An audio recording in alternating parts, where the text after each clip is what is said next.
The Growing Destinations podcast is brought to you by Experience Rochester. Learn more about Minnesota's third largest city, which is home to Mayo Clinic and features wonderful recreational and entertainment opportunities by visiting experiencerochestermn.com. A good agent is going to educate you, not just sell you. You need someone who will guide you, protect your interests, and help you stay grounded with the emotions, when emotions run high, because it's a big investment that you might go through it just once in a lifetime. I love the AI aspect. It's really been able to help us enhance our listings, to present them well, the photography, the virtual staging, the compelling wording for listings. It'll be interesting to see what new innovation comes up. Welcome to the Growing Destinations podcast, where we take a deep dive into destination development and focus on a wide range of topics, from tourism and entertainment to economic development and entrepreneurism, and much more. I'm your host, Bill Von Bank. Today we're diving into the ever-evolving world of residential real estate, a market that impacts nearly everyone, whether you're buying, selling, or just trying to understand what's going on with home prices, interest rates, and inventory. Joining me are Minnesota realtors Kimm and Jesse Pastrana, a husband and wife team and the founders of Good Move Realty. As successful real estate professionals and entrepreneurs with decades of experience, they have a deep understanding of what it takes to thrive in a shifting housing landscape. In this episode, we'll talk about how they got their start in real estate, what's driven their success, what trends they're seeing in today's housing market, and advice for new home buyers. Kimm and Jesse Pastrana, welcome to the Growing Destinations podcast. Thanks, Hi, Bill. Thanks. Let's start with your story. You've been doing this a long time. How did each of you get into real estate? At the same time, or walk us through that journey? We started young. I was 24 when I got my real estate license, and actually got my license. It sounded like it would be a fun job to do, and we wanted to build something for ourselves and build a business and help people. So it sounded like a great fit. Jesse joined me a couple years later. I'm a couple years older than him, so he was also 24 when he started. Right. I saw the need in the Hispanic community for someone to be able to speak Spanish at that time. So Kimm mentioned to me, hey, maybe we should get into this because there's a big need for that. So I jumped in and I've been on it since. And you started working for someone else before you became your own brokerage firm, correct? Correct. We worked for another broker for 6 years, I think it was. Yes, something like that. Yeah. What was the motivation to jump in and say, let's do this ourselves? I think we wanted to expand and build and kind of establish the rules ourselves and expand into the Spanish-speaking market as well as traditional market. And so we just jumped in, and glad we did. We've met a lot of great people and built a lot of great relationships. Right. We were actually learning the business and building the business at the same time when we did that. So it took some time, but I think we got it. Was there a defining moment for each of you or experience early on that told you that real estate was right for you? I saw the need for someone, especially in the Hispanic community. There was no one around who spoke Spanish at that time. The Hispanic community was growing. And like I said, Kimm mentioned to me, hey, there's a big need for that community. Maybe you want to give it a try. So I got into it. I loved it. I saw the people's thankfulness for someone to be able to help them in their own language. And they just got me motivated and just kept going. How about you, Kimm, a defining moment for you that said, yeah, I can do this? Just that feeling that you get when you help people achieve their dreams. It's just really, every time you'd see somebody just smiling ear to ear at a closing table, you knew you were on the right path. Working as a couple in business can be both rewarding and I imagine challenging. How do you complement each other in running the brokerage?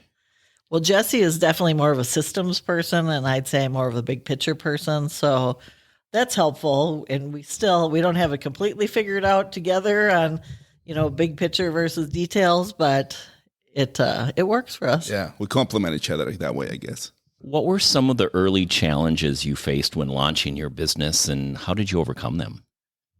I would say when we were learning the business while we were building it, and we've gone through a lot of market shifts as well and learning how to be agile through those market shifts. And that's, I guess, one of the keys. Be able to adjust to whatever the market at that time it is, you facing is really one of the biggest things that I think have been able us to keep in the market for so long. And you've been doing this a long time, and there have been some big market shifts. I think back to probably 2008, 9, 10 timeframe. Was that the toughest time for you in this biz, or were there other challenges? There's been other challenges. Interest rates are always play a role. That mortgage crisis was definitely something to live through. And now we've got our own challenges in this market, but there's opportunities at the same time.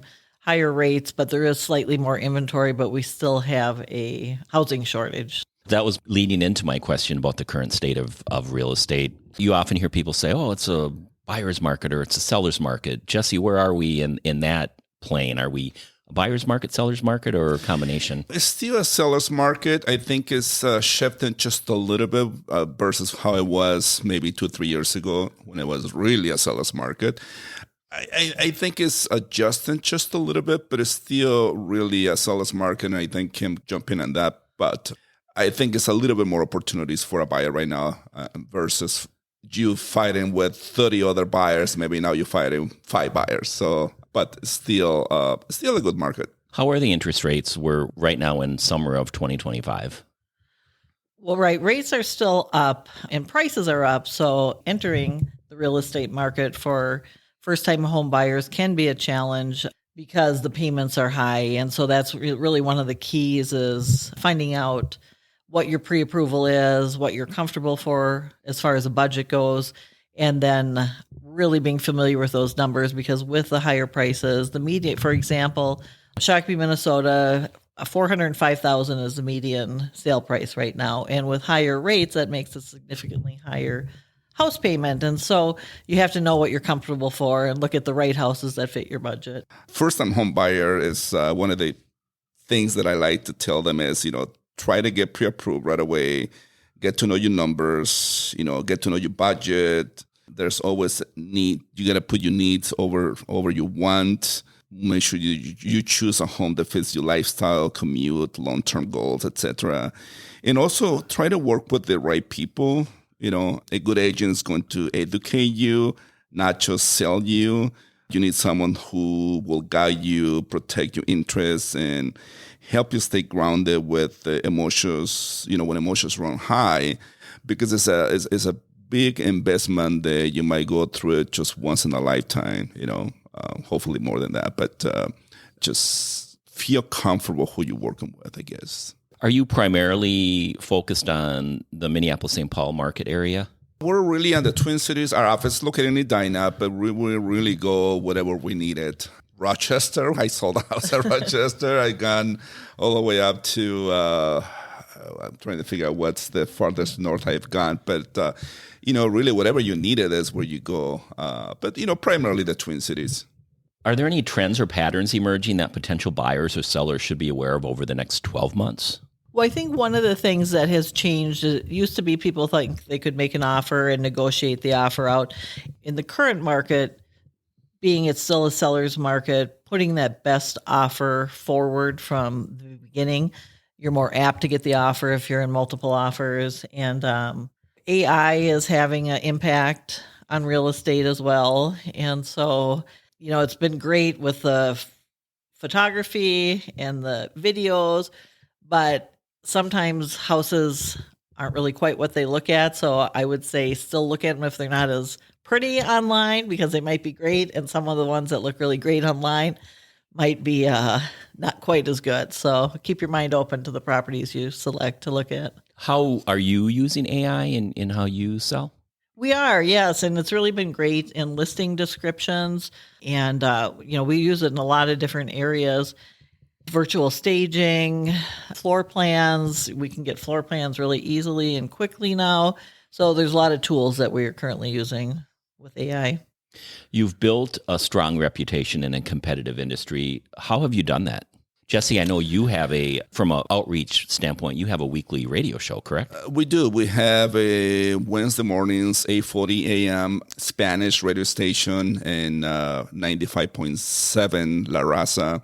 where we try to educate, buyers and sellers regarding real estate, try to keep them relevant of what's going on in the market so they can make an education decision when it's time to buy or sell. And we just try to put a lot of information out there. I try to have guests in my show where I can have professionals talk about from credit to taxes to getting pre-approved, just to keep people informed, basically. How do you approach client relationships in a way that leads to long-term success and referrals? Obviously, you just spoke to the radio program, but what are some other ways you do that? I think we approach real estate with a service mentality, and we're there to serve our clients and help them through the process each step of the way. The selling part is on the house, but truly the job is servicing our clients and building long life relationships really is what has helped us, I think. You don't just meet somebody and help them buy or sell and call it a day. You really come to be, most of the times, even friends with them. I know we have helped their kids and even their grandkids now purchase homes. So that kind of tells you that people really like having a relationship, not just a transaction with us. Treat somebody well and it has long-lasting impact. Correct. Yeah. In what ways have you had to adapt your approach or marketing as the real estate landscape has shifted over the years? Obviously, we're seeing new technology in play with AI, but what others are some of the ways you've shifted as the market has shifted? I think it's just trying to stay relevant with the market. Again, just keep people informed using social media, using snail mail, having them a birthday card. Multiple touch points. Yeah, exactly. Just being out there for them and let them know that you still, even though they bought a house or sold a house with you 5, 10, 20 years ago, you're still there to talk to them and have conversations and have lunch or even coffee just to catch up. What do you see on the horizon for the real estate market?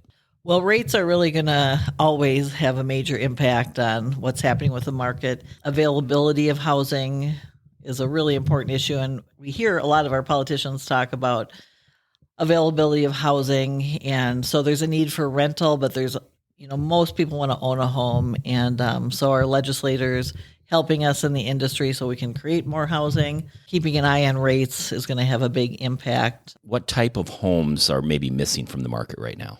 First-time home buyer home. So a lot of new construction, the entry-level price is usually around $450,000, $500,000, $600,000, which is difficult for a first-time home buyer to enter for a single-family property.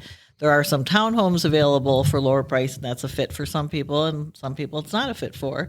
That's a nuanced subject, so there's a lot of issues that go into that. And, of course, housing costs to build new housing is another factor. What innovations or changes in the industry are you most excited about?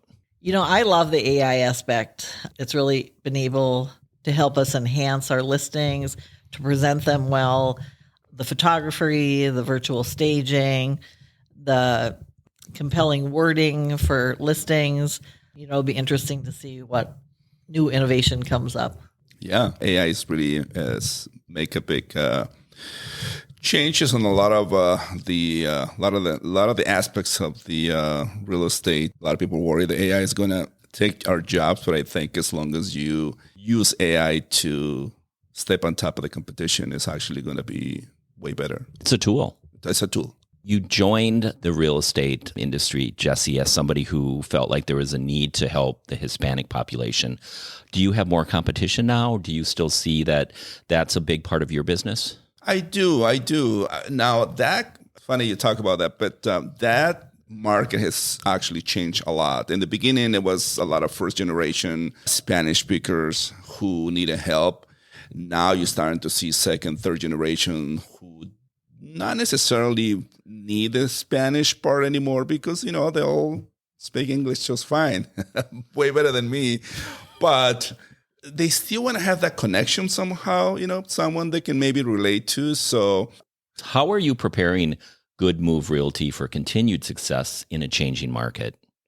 Crystal ball here, I guess. Right. Yeah, I wish I had the crystal ball. Well, continuing, both Jesse and I have taken multiple classes on AI and staying on top of that game so we can continue to technologically advanced, but keeping that heart of a teacher attitude toward our clients and that service orientation. When you look back at your decades of doing this, and most of those have been as owners, did you ever think you'd be in this business this long? Yeah, I don't even think we doubted we would be. I think that we just put our eye on the target and just I guess kept I going. never saw myself doing anything else. And no doubts after some bad economic downturns or changes in the industry? You just have to be flexible. Yeah. You have to adjust, but whatever market is out there, you just have to go with the flow, as they say. You've both done great in this industry. I want to thank Kimm and Jesse Pastrana from Good Move Realty for your time today, and thank you for being our guests on the Growing Destinations podcast. Thanks, Bill. Thank you for tuning in to the Growing Destinations podcast, and don't forget to subscribe. This podcast is brought to you by Experience Rochester. Find out more about Rochester, Minnesota, and its growing arts and culture scene, its international culinary flavors, and award-winning craft beer by visiting experiencerochestermn.com.